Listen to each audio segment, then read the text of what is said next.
başta olmakla tüm annelerimizin anneler gününü kutluyorum. Allah analarımızı başımızdan eksik etmesin diyelim. Allah onlara uzun ömür, can sağlığı versin diyelim. Onlar bizim baş tacımızdır her zaman. Bu kalbim anamla sevindi güldü. Analar her evde açan bir güldür. Onların qədrini bilməliyik biz. Bilirik her ömrün sonu ölümdür. 3 günlük hayatı yaşayırıq biz. Sevinclə, kədərlə, yaxşıyla, pislə. Qəlbimiz sevgiyle döyüp atmalı. Her zaman anaya güzel bir hisle.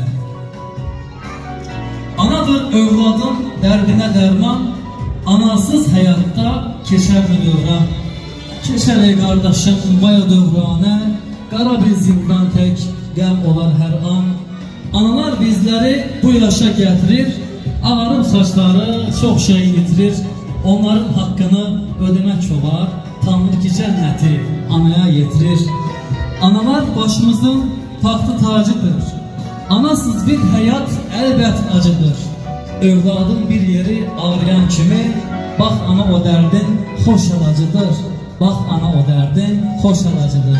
Çok sağ olunlarım, Allah razı olsun. Allah annelerimizi başımıza eksik etmesin diyelim.